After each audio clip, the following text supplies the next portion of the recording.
My name is Samantha. I'm 20 years old, and I work at a Walmart by a small town called Jackson in Alabama. Since I don't go to school full-time, my boss would often put me on an overnight shift back to Cypher when the store was open 24 hours a day. Given that it was a super center, there would still be a number of employees working my shift. This one particular night was 10 p.m. to 7 a.m. I was one of only a couple employees doing stock work. There were 1 or 2 employees at the registers up front.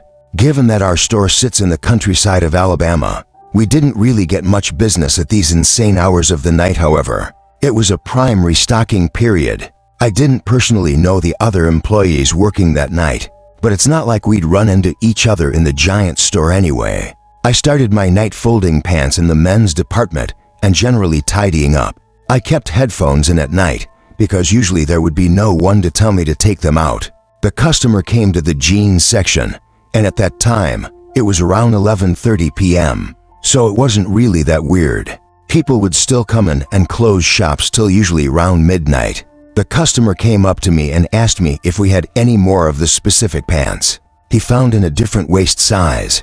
I apologized and told him only whatever was on the rack. He thanked me and walked away. I made accidental eye contact with him as soon as he stood by the rack putting the jeans back. It was kind of awkward. He walked away, and I continued with my work. Some time passed, and the store started to look like a ghost town. No one to be seen as far as the eye could see.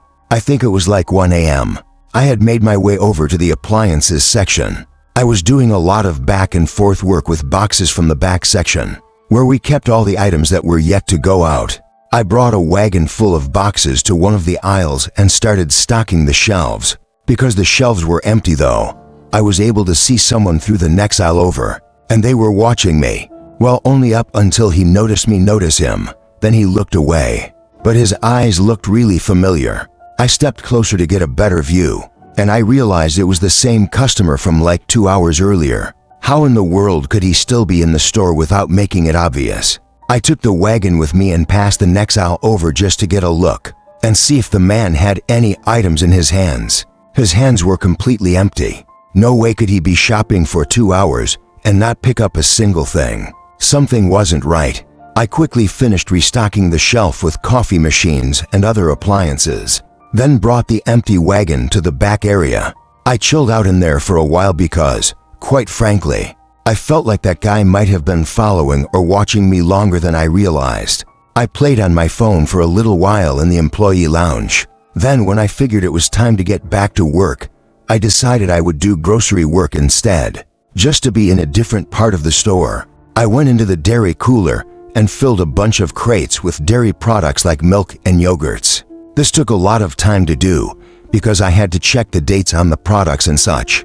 Over the loud sound of the giant refrigerators keeping the cooler cold, I heard the door to the dairy cooler burst open. There was conveniently a gap in the boxes sitting on one of the pallets. That allowed me to peek through it to the door of the cooler, and it was that same customer. I ran to cover under one of the shelves and pushed a big box full of eggs in front of me. Didn't have to worry about making noise because the refrigerators were so loud. For anyone wondering why I decided to hide, well, I already assumed this guy was hanging around the store watching me. Seeing him in the employees only section, never mind that, coming into the dairy cooler, seemingly something bad was definitely about to go down. I hid behind that box with my head down for the longest time, expecting to hear the doors to the cooler open and close. Eventually, after a while of hiding and not looking, I assumed maybe he left after looking for me. I lifted my head from my arms for the first time and looked up in front of the box and screamed. He was right there smiling at me, standing over the box, but his smile vanished as soon as I started to scream. He tried putting his hand on my lips to muffle my scream, but I didn't allow that to go any further. I pushed the box of eggs over right into him, and the eggs falling to the floor made him step back, looking down at his shoes. I ran right past him, but he didn't grab me, so I continued to run till I found another stock worker and told him to help me. The employee's name was Bob. I remember from his name tag. Suddenly, the man from the dairy cooler came up to the two of us and apologized, explaining that he was from corporate and was coming to make sure everything was running smoothly. He said he didn't mean to scare me and was simply checking up on me in the dairy cooler to make sure I wasn't slacking off. This Bob guy seemed to believe it all, but then again, he didn't seem very smart at all. I asked the man why he put his hand on my mouth, and he said he was trying to avoid making a scene. Then, shockingly, he gave me the order to finish up the appliance section, and he disappeared as he was speed walking away down the aisle. I called out, "What's your name?" And he called back, "Tom," and just like that, he was gone. The next day, I called one of the managers and asked if there was supposed to be a visit from corporate the night before and if a creepy man named Tom sounded familiar. My manager, Margaret, said it sounded complete. There was no record of anyone from corporate named Tom who was supposed to come visit, nor would anyone from corporate ever be in the store at 2 a.m. They then went ahead and checked the camera footage, and a police report was filed when they realized this was a random man, and the cameras proved this man had been stalking me between the aisles for the better part of the first few hours of my shift. I told Margaret I couldn't do night shifts anymore after that, and she understood. I still work there, but more so as a day stock person or a cashier. What's one place you can go to and find the weirdest, freakiest creatures in our society? I swear I've never been to a single Walmart where I didn't see at least one eye-catchingly strange human being. Strange does not even cut it for what I'm about to tell you. It was the Thursday before Black Friday. My Walmart was open extra late. I was in there around 11 o'clock looking for a new laptop, and by chance, I picked up off the shelf the last one that was being promoted for a really good Black Friday deal. As I grabbed it though, some big, revolting, dirty-looking guy comes up to me and insists he needs a laptop very badly. I nervously said, "I'm sorry, it's the last one." Then he got angry at me and started making a bit of a scene. The man clearly wasn't normal, and my heart started racing simply because I don't get put on guard in these kinds of situations a lot.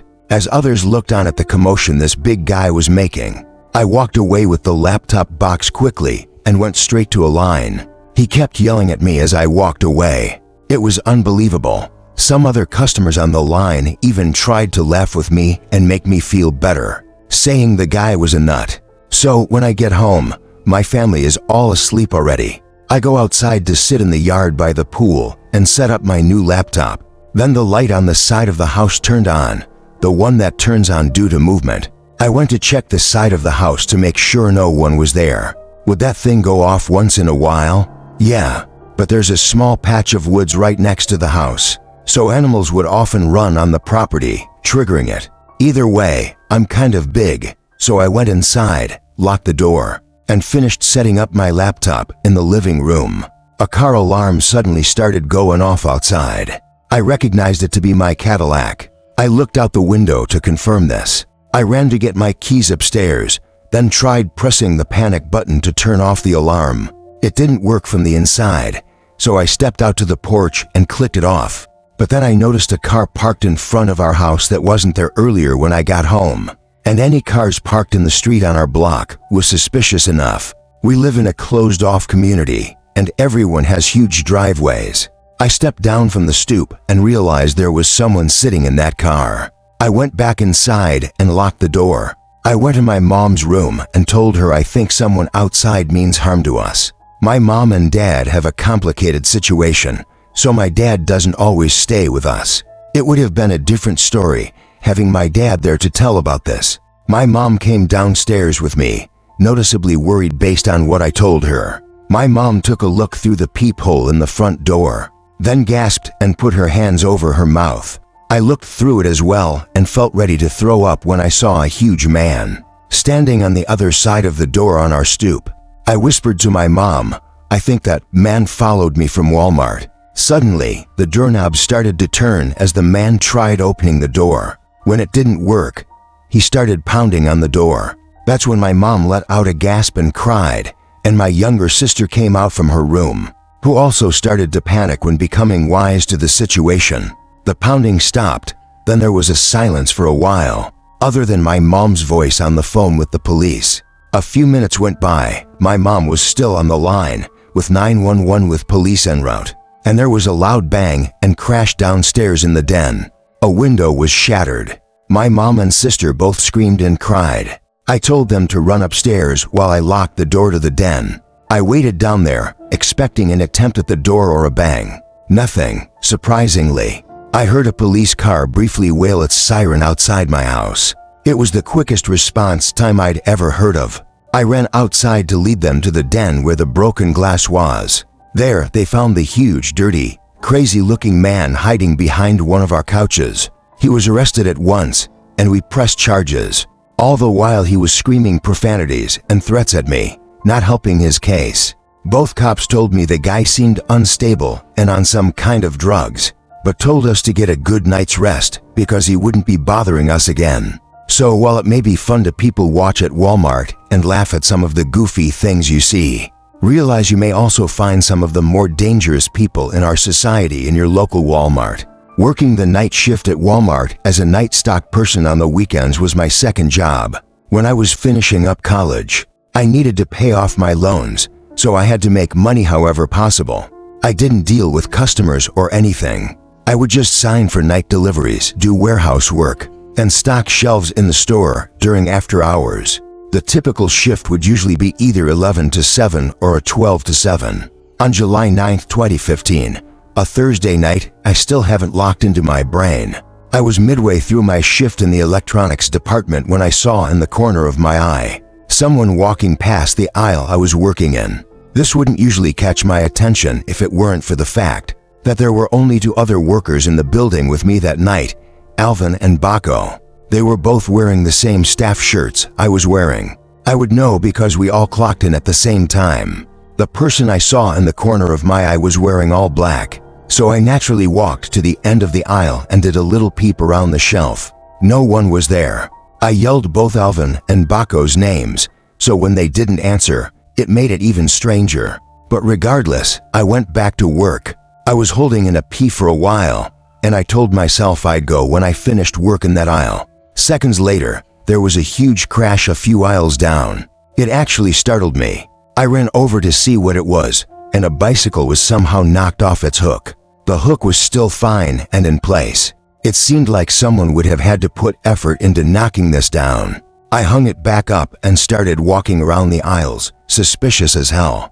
I got to the last aisle towards the back of the store, which was the paper and cleaning aisle. Then there was this freaky-ass sound that I could best describe as a laugh. It sounded like it came from literally the next aisle over, so once again, I did a short run back to that aisle and felt my heart drop when I saw a man dressed in all black waiting by the end of the aisle with his back facing me, but his head turned so that all I saw was only half his face.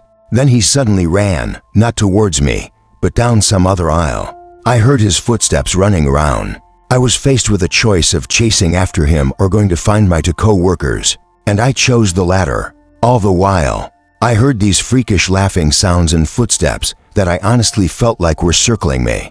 I found Alvin in the women's department and told them to be on the lookout for someone who wasn't meant to be in the building, dressed in all black. We didn't have walkie-talkies, so I asked him to tell Baco if he ran into him. I excused myself because I couldn't hold it any longer. I had to go to the bathroom. I ran to the employees-only bathroom, which was in the warehouse section. I put a nest of toilet paper on the seat in one of the stalls and sat down, and yes, I'm the kind of person to sit when I pee. The door to the bathroom opened and closed. Naturally, with 3 to 4 people in the building, I said, "Who is that?" And with no answer, I assumed the worst. I heard that horrific laughing again, and someone stepped into view from between the crack in the door, looking right in. They stepped closer until the crack was completely covered, and all I saw of their face was an eye. Then the whispering began, unintelligible whispering, but the echo from the bathroom just made it more unsettling. I just remembered I had Alvin's phone number saved on my phone, so I got it out and called him at once. I was very loud with what I was saying, telling Alvin to get to the bathroom at once and help me. I stayed on the line with him and watched as the man on the other side of the stall left one more time, then ran out of the bathroom. I told Alvin to hurry, and 20 to 30 seconds later, Alvin entered the bathroom. He said he didn't see anyone on his way there. We didn't have any security guys working when the store was closed, so we couldn't even go look at the cameras. I stayed by Alvin the rest of the night, helping in whatever sections he was working in because safety in numbers. I texted my boss that night, and when I woke up at 3 p.m. the next day, I read his response. He said all the camera screens returned static footage from the night before. Nobody went and turned them off as far as he knew. I got chills reading his texts. He believed my story and assumed it was related to the cameras, but with no video proof of the breaking and entering or trespassing. I don't think there was anything he could do. It was all above my pay grade though. That was the only night shift I've ever had where something truly unexplainable happened.